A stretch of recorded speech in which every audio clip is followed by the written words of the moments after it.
Okay. Thank you all for joining us again this morning. This is a great crowd. It is a great opportunity for you to hear from our Republican presidential candidates, and especially as we lead into the First in the Nation caucus. Nikki, I forgot to do this. I know you have your son with you. I actually have the first dude and my oldest granddaughter with me today. Kevin and Avery, can you stand up so I can, Kevin. Woo! Let's give it up for the first dude. So I am so pleased to have with me former South Carolina Governor, Ambassador to the UN, Nikki Haley. So Nikki, welcome. It's great to have you back in Iowa and back at the Iowa State Fair. Great to see you. So I'll give you a few minutes just to say hi, and then we'll jump right into the questions. Well, first of all, it's great to be at the fair. I got to tell you, so I'm from rural South Carolina, and so whenever I come to Iowa, it really does feel like home. I grew up playing on farms. People took care of each other, neighbors took care of neighbors, and so Iowa feels it's friendly, it's kind, it's nice, it's respectful, all of that. And I was always really proud of the South Carolina State Fair. I really was. But you guys really bring it. Like, this is unbelievable. It really is. No, it says a lot about Iowa. And so you guys are certainly showing off, but now I realize why you're showing off, because it's pretty great. It's great to be back. We have a lot of fun at the fair. I'm here every single day. I wouldn't miss a minute of it. And actually, that's a little bit of my first question. You grew up in a small town. I grew up in a small town. Can you just talk a little bit about how that's really, formed you as a informed you as a governor, and how it would shape, you as a president? Well, I grew up, it was a small town, 2,500 people, 2 stoplights. You couldn't think about doing something wrong without somebody telling your mom. But to me, I wish everybody could grow up that way, because you really do see people for people. And you really do understand, what got me into politics was I was never that kid that was in college Republicans or anything like that. I was an accountant. I'm not a lawyer. I'm an accountant. And, after I left the corporate world, I came back home to our family business, and one day I was telling my mom how hard it was to make a dollar and how easy it was for government to take it. And my mom said, quit complaining about it, do something about it. I didn't know you weren't supposed to run against a 30-year incumbent in a primary. I truly didn't. Ignorance is bliss, and once I realized he was related to half the district, the only option was to win. So, we went around the district and said, hey, we've got way too many lawyers at the State House. I think they need a really good accountant, and that's how it was. But when you They really need a good accountant in Washington, exactly D.C. Right. My exactly goodness. Right. Bring it. But, I think that growing up like that and seeing people who work hard, in South Carolina, it was always about faith, family, and country. And we all grew, I know Iowans, we grew up like that. Your parents raised you to be responsible individuals.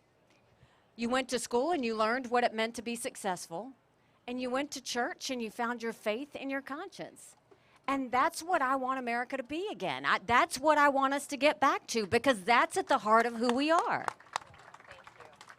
So, first female governor of South Carolina, and really, you jumped right in. You truly led a dramatic economic turnaround in the state. In fact, you earned the title as the Beast from the Southeast. Yes. And the best thing is, Republican governors were so competitive, so she understands that. So she was setting the bar really high. Talk about your leadership in revitalizing South Carolina's economy, and to the background, again, as an accountant that brings to the table. Talk a little bit about what you did and how you would take that same mindset to Washington, D.C. Well, look, we are $32 trillion in debt. We're having to borrow money just to make our interest payments. China owns some of that debt. And I would love to tell you that Biden did that to us. But I've always spoken in hard truths. Our Republicans did that to us, too.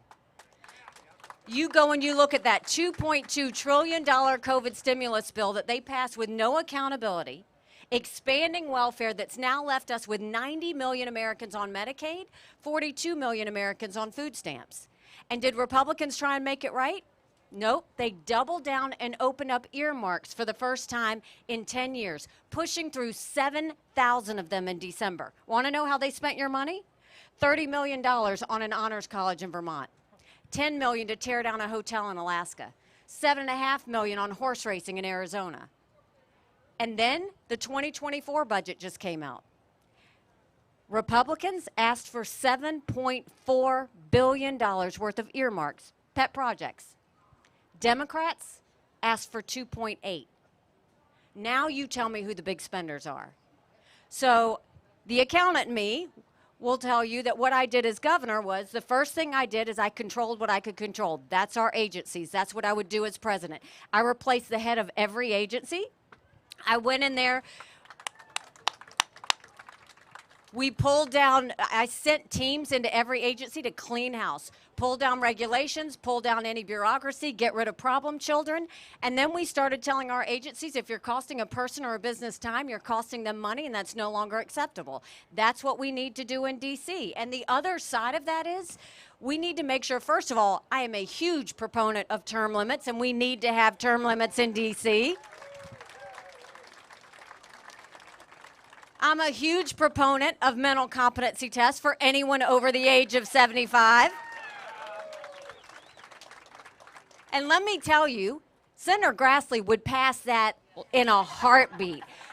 I was with him at the fair yesterday. That man is not slowing down 1 inch. I was trying to keep up with him all day. But you know, why wouldn't we want them to take it? These are easy tests. It's like name 4 words that start with the same letter. It's, you know, what town were you born in?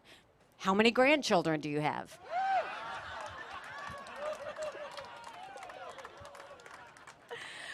So aside from all of that, the other thing that you want to do is, you know, when you go in there, make sure that you remember that government works for the people, not the other way around. And so you start doing that aspect of it, and then you get to work. And I will tell you that the first thing I will do is we will stop the spending, we will stop the borrowing, we will eliminate the earmarks, and I will veto any spending bill that doesn't take us back to pre-COVID levels.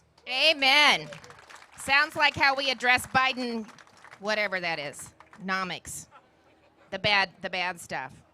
So you do bring a lot of diversity to this role because you had the opportunity to serve 2 years as the ambassador to the UN, really standing up against foreign adversaries like China and Iran. I can remember watching you with great pride during that time. So when our country, you know, is struggling economically, why is it so important that we not overlook foreign policy as well? Can you talk a little bit about that? It's national security. And look, let me tell you, if you look at the situation around the world, there's a lot of threats coming to America.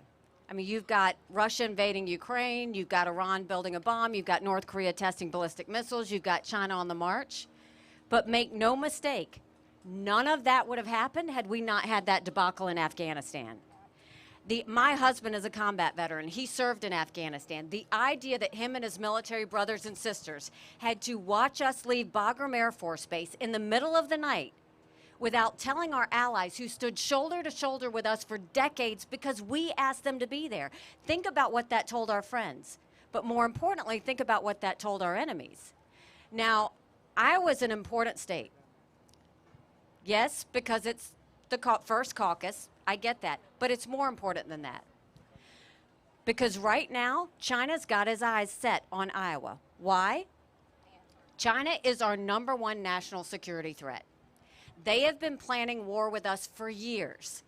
And that's not being dramatic. Look at the infiltration that China has done. They've bought up 400,000 acres of U.S. soil, most recently near Grand Forks Air Force Base. Right here in Iowa, they bought the largest pork producer in the country. If you want to know what they want, they're going after every farmer. Iowans are very good at agribusiness and agriculture and technology. They are stealing seeds from Iowa because China is food insecure. So they are trying to figure out how to go take what we have so that they don't need us. That's leverage. We need to make sure food security is national security. That's about us, and that's also about the rest of the world. Then you go and you look that they are, like, we have more fentanyl that crossed the border last year that would kill every single American. #1 cause of death for adults 18 to 49, fentanyl. Don't think for a second China doesn't know what they're doing when they send it over. Then you go and you look at the fact that they are filling our universities with millions of dollars to steal our research and spread Chinese propaganda. The Chinese party has Chinese front companies lobbying our Congress on their behalf. And then you go and you look, they steal $600 billion worth of intellectual property from us every year. But now let's talk about military. China now has the largest naval fleet in the world. They have 350 ships. They'll have 400 in 2 years. We won't even have 350 in 2 decades. They have come out with hypersonic missiles. We've barely gotten started. They're doing cyber. They're doing artificial intelligence. They're doing space. And they are now the biggest developer of neurostrike weapons. Neurostrike weapons are where they can engineer to change brain activity of military leaders or groups of the population. It's serious stuff. And now we hear there's malware out there. Chinese have put a code in our systems that our government can't find. And basically what it's done is it is in our network systems. So our power grid, our communication systems, and our water supply. So that's a lot of bad, right? But how do we deal with it? I sat across from China. I negotiated with China. I negotiated with Russia. No one else on this stage has done that the way that I had to do it. You go to China and you go to them with strength. First thing is we make sure they no longer buy U.S. soil and we take back what they've already purchased. We go to our universities and we say, you either take Chinese money or you take American money, but the days of taking both are over, and we get that Chinese infiltration out of our universities. We go to China and we say, we will end all normal trade relations with you until you stop killing Americans. You watch how fast they get that fentanyl off the border. Then you go and you make sure we shouldn't be sending them any technology that builds up their military or helps them threaten us. The Biden administration approved 70% of those requests last year. We will blacklist that and make sure they don't get any of that. And when it comes to our military, we have an amazing military. We need to start using it. And the first way you start using it is you stop making them do gender pronoun classes. Like, that's got to stop. We pull down the bureaucracy in the Department of Defense, we pull down the red tape, and we start making sure we modernize our equipment and ammunition so that we're ready. And then when it comes to the border, we will go and finally deal with the border. First of all, we will make sure we defund sanctuary cities once and for all. Instead of 87,000 IRS agents, we'll put 25,000 Border Patrol and ICE agents and let them do their job. We'll go back to the Remain in Mexico policy, because guess what? Nobody wants to remain in Mexico. And then instead of catch and release, we'll go to catch and deport. That's how you go and make sure we stop the border. Never forget, in the United States, we are a country of laws. The second you stop being a country of laws, you give up everything this country was founded on. The answer to the weakness on the stage that we see from our current president. Oh my gosh. So you brought up Michael, and so he recently deployed with the National Guard. You've been through this before as governor. So tell me what it's like having him overseas then and now, and especially as you're running for president. So talk a little bit about that with Iowans. Well, the timing is a little off. Can we just say that? You know, it's several weeks ago, I dropped off Michael at 4 a.m. and watched him and 230 soldiers pick up their 2 duffel bags of belongings and load a bus to go to a country they've never been, all in the name of defending and protecting America. They're willing to sacrifice their lives and their families because they still believe in this amazing experiment that is America. So if they're willing to fight for us there, shouldn't we be willing to fight for our country here? Because we have a country to save. So look, I'm incredibly proud of him. I'm incredibly proud of all of our military men and women. I'm incredibly proud of the veterans and their shoulders that we stand on because they sacrificed for us. But I also am very aware that if you look at the situation, my parents raised us that you always take care of those who take care of you. And I'm going to ask you if we're taking care of those who take care of us. 33,000 of our heroes in this country are homeless. 1 in 3 veterans suffers from PTSD or thoughts of suicide. We lose 22 heroes a day to suicide. The average amount of time for a veteran to go get a doctor's appointment at the VA, 29 days. Why 29? Because on the 30th day, they get to go to the doctor or hospital of their choice. And midway through the 29 days, they get a call to reschedule so that the clock starts all over again. That's shameful. I will tell you, we have to remember you don't just love your military when they're gone. We have to love them when they come back home, too.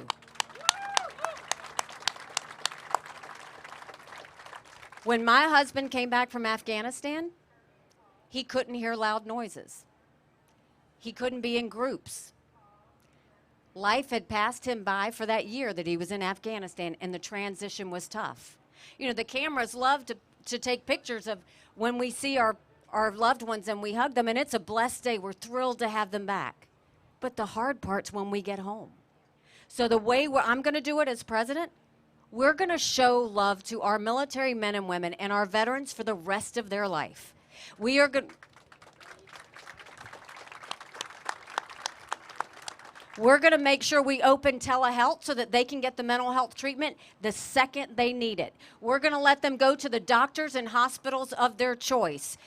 We are going to make sure that they can use their GI benefits for things other than education. And you know what we're going to do on top of that? I think every member of Congress should have to get their health care from the VA, and you watch how fast we fix that. But I will tell you, so the difference now versus when Michael deployed to Afghanistan is my kids are older, thank goodness, because the first 3 months when he deployed to Afghanistan, one of them was crying every night. The second thing is, I'll give you a story of what that happened. So he left me as a single mom governor when he deployed. And yes, we're still married, so that says a lot. But one day we were sitting there, and I was trying to get my 2 little ones out the door. And my son had a presentation he had to make. He was just a little thing, and so he had to wear a tie. And I didn't know how to tie a tie, so it was a little clip-on tie. But anyway, we're walking out the door, and he's like, Mom, I can't get my tie. And so I go to the detail agent, and I say, can you help me get this tie? I can't get it. So we go and get the tie. I kiss his cheeks. I send him on his way. And, you know, I'm in my robe at the time. I turn around to open the door to the governor's residence, and it's locked. And so I'm sitting out in the robe outside the governor's residence, and I'm looking at the surveillance cameras going, let me in, because I don't know when a TV truck is going to drive by, right? And so all of a sudden, like, it felt like 5 minutes went by. I don't know how long it was. My daughter opens the door and goes, Mom, what are you doing outside in your robe? And I said, I got locked out. She goes, well, I'm late. So I hurry up. I help her get dressed, send her out the door, and I happened to tweet what not to do is, you know, get locked out of the house with your robe on. And I get in the car, and the detail says, ma'am, I'm sorry, you know, your morning started off rough. And I was like, oh, did you see my tweet? And he said, no, I heard it on the radio. And I go, oh. And then I look at my phone, and my staff is blowing me up going, did you just put a tweet out there that you got locked out in your robe? And the next thing I know, the Today Show, CNN, all these people are like, have you ever been locked out of your house in the robe? Well, the governor of South Carolina has. And I get this email from my husband, Michael, and all it says is, really, Nikki? So I feel for every military family out there because it is survival mode, but we are blessed to do it because we love our men and women. What is it about getting in and out of the residences? Kevin's the only one that can get me into Terrace Hill. I can't figure out that ding door at the front either. I thought you were maybe going to say you gave him a kiss and he went to school with, but if you were still in your robe, you didn't have lipstick on. So I was happy to hear the rest of the story. So again, just thank you for your service. We appreciate that very much. You know, you've also said, and then we'll get to the quick three, but you've also said that saving girls' sports is the women's issue of our time. And we passed legislation to protect girls' sports for girls. We did that early too, didn't we, legislators? Let me tell you, I will continue to say best governor in the country, hands down. Thank you. You know, I mean, look, I am of the firm belief, and I see a lot of our girls out here, and I see a lot of our parents out here, we have to raise strong girls because strong girls become strong women. Strong women become strong leaders. It's hugely important. And you don't do that by putting biological boys and girls sports. I mean, think about it. I played tennis in high school. My daughter ran track. Did you really? Oh, congrats. I love that. It's not. I tried to make it to state. I lost. You know what? You keep trying. You're going to make it to state. I'll do my best. So, my daughter ran track in high school. I don't even know how I would have that conversation with her. How do we get used to our girls having biological boys in their locker rooms? You can't. You can't. We have to make sure we're focused on what. And did you see Johns Hopkins recently came out with the definition of a woman? No. Ladies, you're not ready. It was a non-man. You can't erase all of the progress women have made in this country. I'm not going to let us erase all the progress women made in this country. Insanity. We should be focused on lifting up our girls in a way that they become true fighters, true leaders, true Americans, true patriots. And we need to focus on the fact that why was it last year that a third of our teenage girls seriously contemplated suicide? This is serious. We need to look at that. So let's snap out of it. Boys go into boys' bathrooms, girls go into girls' bathrooms, and if there's something in between, go into a private bathroom. It's that simple. Way too much common sense going on. Absolutely. Way too much common sense there, Nikki. Okay, we got the fast three, and then I'm going to give you the final question. Give me one funny moment on the campaign trail. I don't know if it's funny at the time. I mean, now we can laugh at it, but I think I'm one of the only candidates flying commercial. The rest of them are flying private. And there was one day we were trying to make it to like this gate. Of course, thank you, Mayor Pete, because no flight is on time. There are tons of delays and lots of cancellations. So we're going. I happened to have just come off a speaking engagement. I was in a dress and wearing heels, and we like have to haul. So I take my heels off. I'm running through the airport, and I hear somebody go, "Hey, that's Nikki Haley running across the airport." So I think, if you're in an airport, watch for me running with, holding my heels in my hand. But, I think it's really the hardest part about running for president is not doing this. It's the logistics. Yeah. It's the airports. It's the flights. It's trying to get back and forth. So I can't wait to fire Mayor Pete. Woo! It's personal now. Favorite fair food that you've had or looking forward to having? So in South Carolina, we love chicken and waffles. But I saw y'all have chicken in a waffle on a stick. Woo! I got to try that one. Yeah, anything on a stick, I think, is fair game. So we love it. Favorite walkout song? I Love Rock and Roll by Joan Jett. Ready? Okay, final question. So, as I travel the state, Iowans tell me just every time I have a chance to talk to them, they're really looking for a leader that'll stand up for the American people, that'll stand up for our country and our freedoms. They want somebody that has the moral conviction to do the right thing, even when it's really hard, that truly has the vision and the resolve to, on day one, get in there and get it done. And then, Nikki, they always end with this: we want somebody that can win. So tell us why you think that you're that person to win. It's interesting. If you look at the fact, Republicans have lost the last 7 out of 8 popular votes for president. That is nothing to be proud of. We should want to win the majority of Americans. We have the solutions. We know how to lift up everybody. We just have to communicate it the right way. This is not rocket science. This is common sense. It is time that government starts working for the people and not the other way around. And, I'll tell you, in order to do this, we have to face certain truths. It is time for a new generational leader. It is time that we leave the negativity behind, the drama behind, and we focus on real solutions. We've got serious issues. We need new answers on this. We don't have time to play anymore. China and Russia and Iran are winning right now, and the American people are losing. So what I'll tell you is, in order to do that, it's going to take a lot of courage. Courage from everybody here. Courage for me to run, and courage for every one of you to know, don't complain about what happens in a general election if you don't play in this caucus. It matters. It matters. We want to set a record. So I want to set a record. You're going to help me do it, right? Can I Yes. say that? Yes. And I will tell you this. Somebody asked me why I was running. My parents came here 50 years ago to an America that was strong and proud and full of opportunities. I want them to know that America again. I'm doing this for my husband, Michael, and his military brothers and sisters. They need to know their sacrifice matters. They need to know that we do love our country.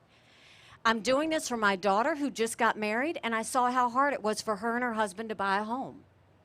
And I'm doing this for my son who's going to be a senior in college. And I am tired of him having to worry about writing papers he doesn't believe in just to get an A. That's not us. That's not America. And now 78% of Americans think their kids won't live as good of a life as we did. We can't be okay with that. I'm not okay with that. We have a country to save. But if you will join me and go to NikkiHaley.com, I promise you our best days are to come. Let's go. Give it up for Nikki Haley! God bless you.